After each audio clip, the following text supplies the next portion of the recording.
Welcome to Study Loop. This is the answer to Chapter 17, problem number 29 from the Smith Organic Chemistry textbook. This problem asks us to draw a structure corresponding to each name. And so for A, we're asked to draw para-dichlorobenzene. Remember, para substitution essentially means 1,4 substitution. And so there's our benzene. There's one chlorine, and there is a second chlorine in the para position. Okay, so that's A. B is going to be meta-chlorophenol. So meta is going to be 1,3 substitution. So here is a phenol, and the carbon with the hydroxy group is always carbon 1. So then we need to put a chlorine at carbon number 3, and that's meta-chlorophenol. Okay, C, we're asked to draw para-iodoaniline, or aniline, and so remember, aniline is going to be an aromatic ring, a benzene ring, with an amine attached to it. So here's our amine, and then para, again, is like a 1,4 substitution pattern.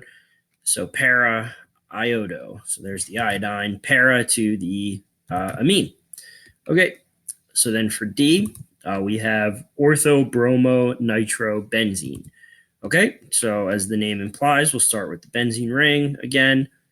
And then we have ortho-bromo-nitro. Okay, so we need to put a nitro group on it. And then ortho to that, which again means like 1,2 substitution. So ortho to that, we will put a bromine. Okay, and so there's D. For E, we're asked to draw 2,6-dimethoxytoluene.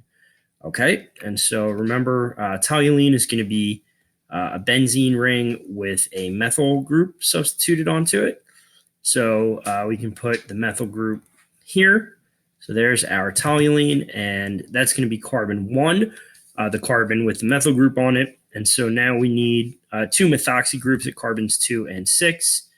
So there's one, and there's the other. Okay, so then for F, we're asked to draw 2-phenyl-1-butene. Okay, so we need to draw 2-phenyl-1-butene. So in this case, we're naming this as a butane chain with a double bond in it, and a phenyl ring substituted onto it. And so the phenyl ring is going to be a carbon 2, and carbon 1 is going to be have a double bond. So I'm going to draw that like this: 1, 2, 3, 4. Here's our double bond at carbon 1, and then here is our phenyl ring. Okay, and so that's 2-phenyl-1-butene there. So then for G, we're asked to draw 2-phenyl-2-propan-1-ol. Okay, and so again, we're naming this as a propane chain. So 1, 2, 3, there's our propane chain with an alcohol on carbon 1. So let's put that there. So we're going to number right to left here. A double bond, carbon 2. So there we go, carbons 2 to 3. And then a phenyl ring also on carbon 2. So we need a phenyl ring right here. Okay, and so lastly for H, we are asked to draw trans 1-benzyl 3-phenyl cyclopentane. Okay, so we need to draw the cyclopentane to start. So there's our cyclopentane. And now we have trans 1-benzyl 3-phenyl. So let's put the 3 carbon right here. So this is going to be our phenyl ring. Okay, and then that would make this carbon 3, and we need to put a benzyl group here.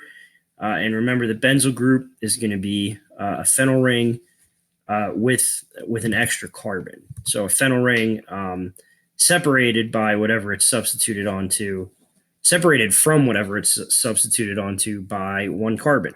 And so this is the trans orientation here. We could draw it the other way if we wanted, switch which is wedged and which is dashed. It doesn't. The problem doesn't specify. It just specifies that they have to be trans to one another, as they are here. Okay, and so that's all of these. And in order to answer these, we just need to remember the rules for naming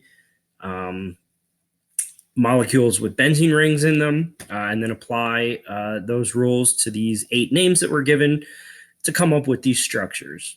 And that's the answer to chapter 17, problem number 29.